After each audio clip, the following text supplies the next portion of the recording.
¿Alguna vez se han preguntado cómo sería leer el diario de una persona sobre quien tenemos una idea más o menos clara, pero al leer el diario descubrimos que se trata de alguien completamente diferente a quien pensábamos que era?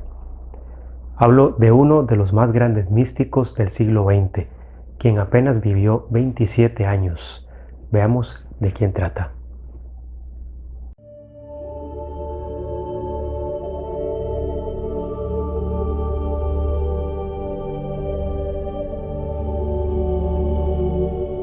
Hola queridos amigos, qué alegría estar con ustedes nuevamente por acá. Sean bienvenidos a Plenitud del Misterio y a este nuevo episodio de la serie titulada El lenguaje del alma. Mi nombre es Marco Antonio Quesada, soy teólogo, psicólogo, educador y en este episodio voy a reseñar este maravilloso libro titulado Sencillez por fuera y amor por dentro, que recopila los escritos de un místico español llamado San Rafael Arnaiz.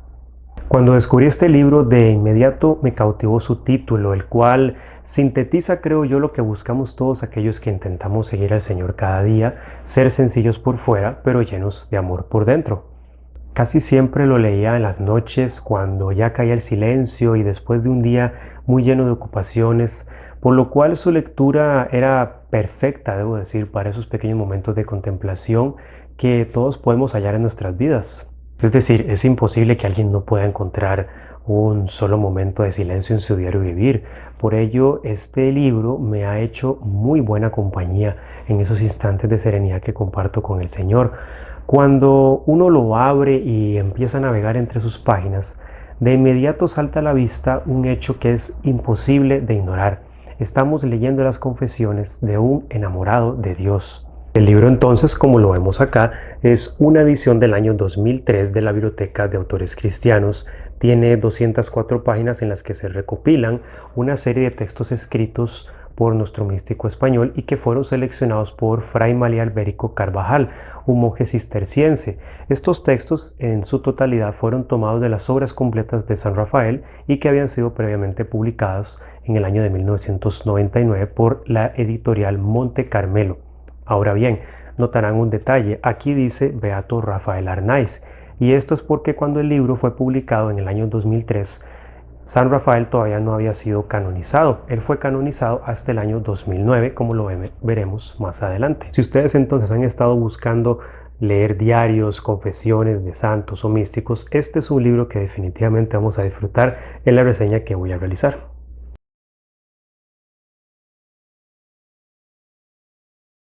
Cuando uno lee la historia de vida de San Rafael Arnaiz, de inmediato surge la clara impresión de que se trata de alguien que vivió mucho en muy poco tiempo. Como lo verán, él nació el 9 de abril de 1911 en Burgos, en España, en el seno de una familia católica, y él era también sobrino de los duques de Maqueda, por lo que era miembro de la nobleza. Él nació y creció durante una época que, como ya lo había comentado en mi reseña sobre el libro Busco tu rostro, del jesuita español Carlos González Vallés, se trató de una época bastante difícil. España estaba recogiendo los escombros del imperio que se había construido desde el siglo XVI, pero que se vino abajo después de 1898, por lo cual la situación social y política en el país era bastante inestable y agitada. Así que los primeros años de vida de San Rafael, si bien se dieron en medio de todo este alboroto, transcurrieron aún así en una relativa calma, porque tanto en su hogar como en su personalidad misma se deja entrever que se trató de un alma tocada por el amor de Dios. Durante su adolescencia hubo un lugar que fue fundamental durante su vida, y es la finca de Pedrosillo, una propiedad de sus tíos los duques de Maqueda, allá cerca de Ávila, la ciudad que por cierto verá resplandecer la presencia de Dios en Santa Teresa de Jesús. Y en esta finca, junto a la influencia de su madre más la espiritualidad de sus tíos, Rafael pudo ir perfilando poco a poco su vocación. Estamos acá en 1929, cuando él visitó la finca por primera vez, y acá escuchó hablar por primera vez de la orden cisterciense u orden de la Trapa, a la cual pertenecieron grandes figuras de la mística católica, tales como el mismo Tomás Merton, cuya autobiografía también he reseñado por si tienen interés en verla. Fue así su tío quien más le comenzó a hablar de la orden, de la vida monástica que él mismo había podido presenciar y que hubiese querido llevar, pero que aparentemente no pudo. Su tío le hablaba de los monasterios, de sus claustros, del silencio, de la oración contemplativa, así como de la liturgia tan espléndida que se mantenía. Todo esto calaría profundamente en Rafael, quien el 23 de septiembre de 1930 viviría un día en el monasterio de San Isidro de Dueñas. Fue solamente un día, pero ese día lo transformaría para siempre, pues se fascinó por el silencio que impregna toda la vida monacal, la liturgia, la música sacra, en fin, ya tenemos una idea. Estaba en camino una profunda conversión espiritual, algo hermoso. Finalmente entonces el 19 de noviembre de 1933, en medio de una recrudecida situación social y política en España, ya estaba acercándose la guerra civil que estallaría en 1936, Rafael escribió al abad del monasterio donde se había internado en anteriores ocasiones y así se le concedió una entrevista y fue admitido como novicio a los 22 años. Era un muchachito apenas. Y acá es, como les decía, donde realmente empieza el drama en el que puede apreciarse la purificación del alma, esa purificación a la que el Señor somete a las almas que le buscan con más fervor. Apenas 4 meses después de estar residiendo en el monasterio, viviendo, su idilio místico con el Señor en una vida cotidiana marcada por la oración contemplativa, a Rafael de un momento a otro se le diagnostica una diabetes mellitus, que tan solo unas semanas después le llevaría a perder más de 20 kilos, llegando a perder inclusive la vista casi por completo. Esto, fue algo terrible y uno podía preguntarse, pues, ¿qué ocurrió acá? El idilio se vino abajo, vino la prueba, vino la adversidad y todo esto para San Rafael significó una fuerte tentación, no solo abandonar el monasterio, sino incluso para abandonar su fe. Y a pesar de llorar en la soledad por no saber lo que le ocurría, él siguió adelante y siguió adelante hasta el final. Y era un 25 de mayo de 1934 cuando se decidió enviarle a casa con su familia para que pudiesen cuidarle y brindarle un tratamiento más adecuado. Aquí fue donde yo pensé, wow, qué duro, pero qué duro. Nada más pensemos por un momento lo que sería poder estar, por ejemplo, con la persona amada, a quien hemos amado toda nuestra vida, a quien hemos anhelado, y cuando finalmente se ha logrado estar con ella, al poco tiempo nos vemos separados de esa persona. ¿Cómo nos sentiríamos? Sería algo desgarrador. Pues bien, esto fue lo que sufrió San Rafael en carne propia, solamente que con el Señor no podía estar con el Señor como le anhelaba. Y esto definitivamente marcó un momento muy fuerte, un momento de incertidumbre para él. Pero el Señor definitivamente es misterioso en sus caminos. Él volvió a casa con su familia y en ese tiempo de prueba hubo, como lo decía, incertidumbre sobre si esto realmente era para él.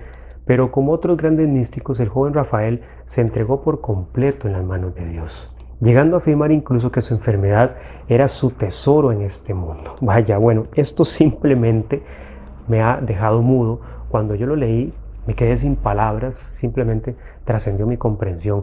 Nada más tratemos de ponernos en el lugar de él, en lo que está viviendo, así como en el lugar de tantas personas que hoy en día están sufriendo tanto por enfermedades u otras pérdidas. ¿Qué momentos más difíciles? Situaciones así son las que definitivamente nos vuelven más humanos. Pero no fue solamente el sufrimiento que él estuvo viviendo en este tiempo lo que me dejó mudo, fue la fe que él llegó a manifestar a pesar de estas difíciles circunstancias. De esta forma, nuestro místico volvería al monasterio hasta el 11 de enero de 1936, ya más repuesto de su enfermedad y habiendo escrito bastante, una actividad que incrementó estando de vuelta en la vida que tanto anhelaba. Hasta aquí podríamos pensar que todo ya entonces iría mejor, ¿verdad? Pero no, esto no ha terminado, pues apenas el 27 de septiembre de ese año, con motivo de la Guerra Civil Española que estaba ya en curso, Rafael es nuevamente separado de su vocación, porque él, junto a otros jóvenes monjes, fueron llamados a prestar servicio militar. Sin embargo, he aquí los designios del Señor, porque él vivió la maravillosa humillación de haber sido declarado inútil para combatir. Y digo maravilloso porque se evitó tener que ir a este infierno que representa toda guerra. Y justamente él no fue debido a su frágil salud. Así que definitivamente el Señor es sabio en lo que hace. El 6 de diciembre de ese año regresa al monasterio. Sin embargo, vean lo que ocurre acá. Apenas el 7 de febrero de 1937, vuelve a tener que salir, esta vez por un recrudecimiento de su enfermedad. Por Dios santo. Pero qué pruebas las que el Señor le impuso a este muchacho, a su paciencia y a su mismo amor. Y aún así veamos acá lo que él escribió. Me lo llegué incluso a aprender de memoria, a ver cómo me sale. He abandonado mi casa y mi familia 3 veces. 3 veces he creído que lo había dejado todo y no es así. Si el Señor me da su gracia y salud, volveré a dejarlo todo. No digo 3 ni 4 veces, 1000 si hiciera falta. hasta aquí llegó mi entendimiento, simplemente hasta aquí llegó. Creo que esto va más allá de la comprensión de cualquiera de nosotros.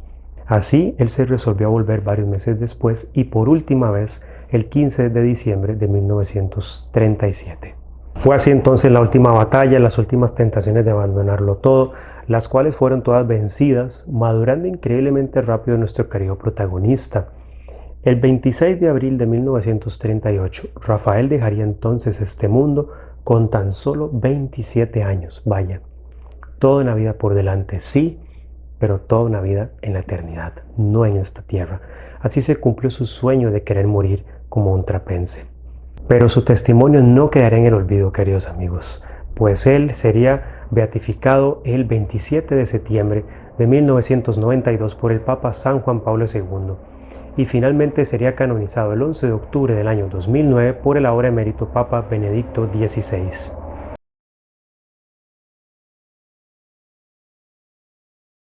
Ok, como ya lo hemos podido ver, la vida de nuestro protagonista fue bastante intensa, en muy poco tiempo, inclusive su ciclo vital a nivel cronológico fue corto, pero a nivel experiencial fue como el de una persona de 80 o 100 años, sin exagerar, demasiadas alegrías y sufrimientos en menos de 30 años.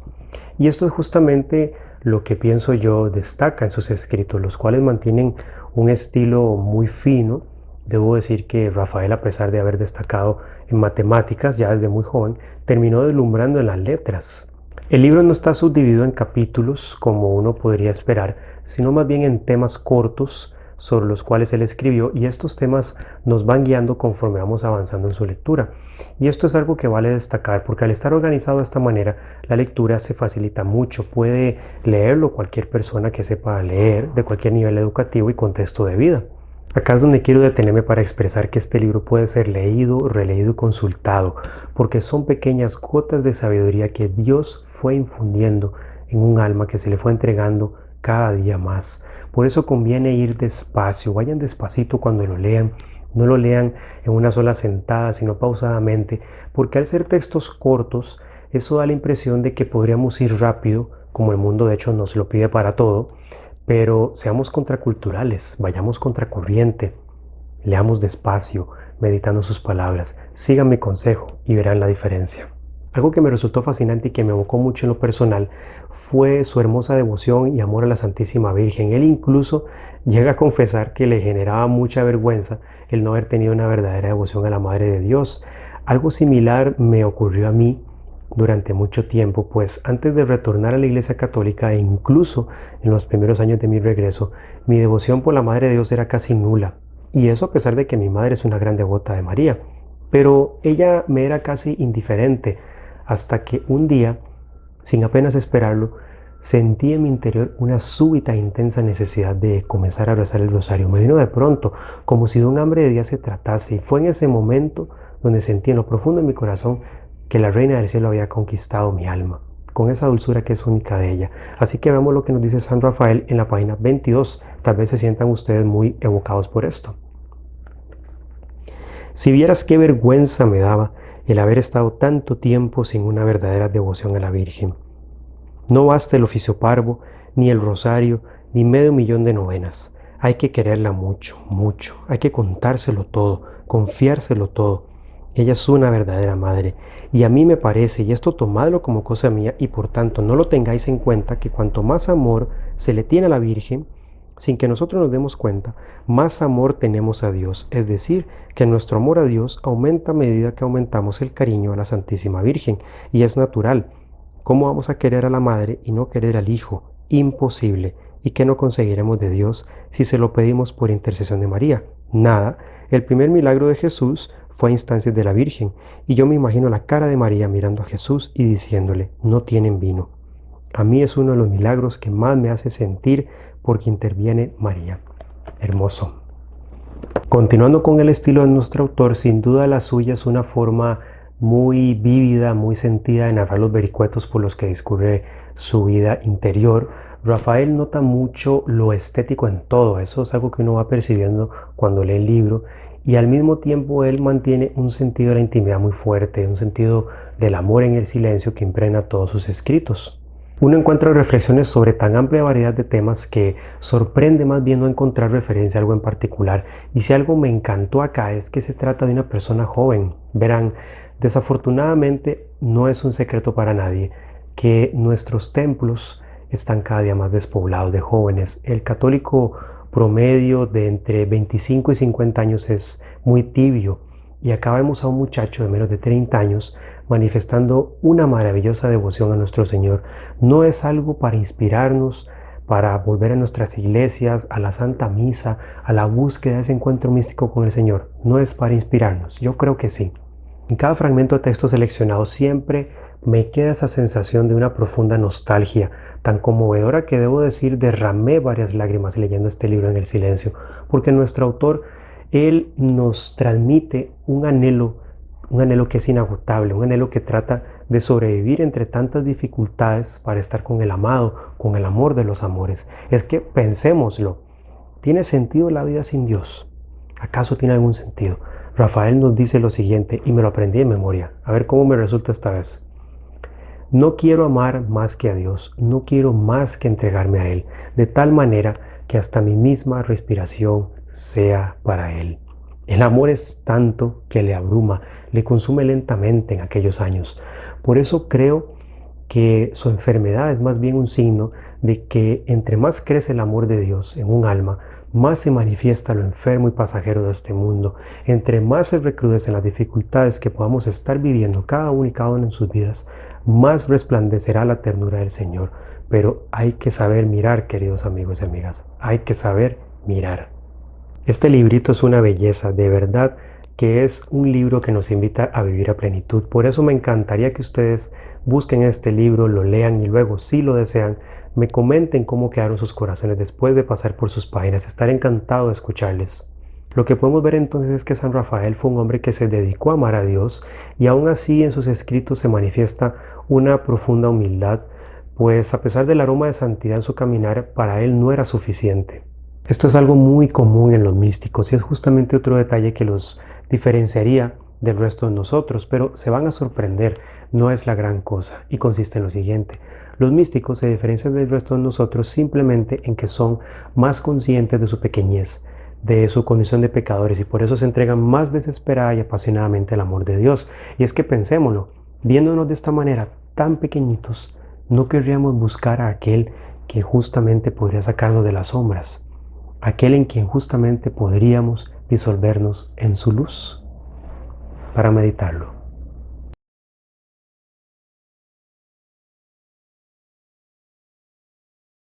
Bueno, acá quiero parafrasear a un gran maestro de la teología espiritual, el padre Antonio Rollo Marín, pues él nos afirmaba que San Rafael sin duda es uno de los más grandes místicos del siglo XX y debo decir que concuerdo plenamente con él. Sin embargo, en primera instancia debo confesar que no me pareció así, pero conforme fui leyendo este libro me dieron ganas no solamente de seguir leyendo más y meditando en sus palabras, sino también en conseguir sus obras completas. Su estilo es para todas las gentes, creo yo, y su legado sin duda también.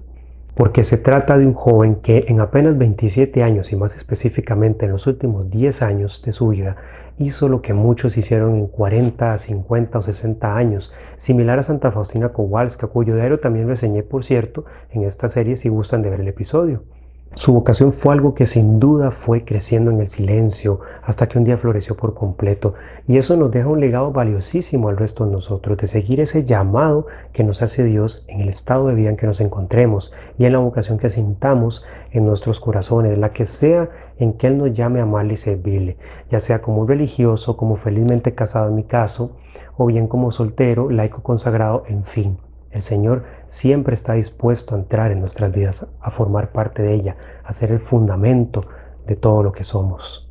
Como ya verán entonces, sin ninguna duda les recomiendo adquirir este libro, sobre todo si quieren enriquecerse con las lecturas espirituales tan recomendadas por los santos y los místicos para pues dinamizar la vida espiritual, pero también para poder ampliar nuestro bagaje cultural y religioso. Este libro puede ser uno de los que estén no solamente en sus estanterías, sino que también puede ser un libro que los vaya a acompañar en cualquier momento de sus vidas.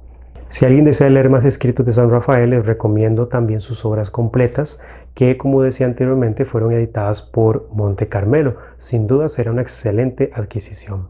Pues bien, entonces creo que eso sería todo por el momento. Como ya saben, me encanta hablar y compartir mucho, no solo mis lecturas, sino aquello que nos une en el camino hacia el amor de Dios. Así que por supuesto, vendrán más reseñas de libros que les iré recomendando para que la gracia de Dios ojalá ilumine sus vidas. Si tienen interés en estos temas, les invito a visitar mi sitio web. Ahí encontrarán artículos sobre teología, mística y espiritualidad católicas. El enlace al sitio aparece en la descripción del video, así por si también, y si lo desean, pueden suscribirse a mi canal. Saludos y que el Señor los bendiga.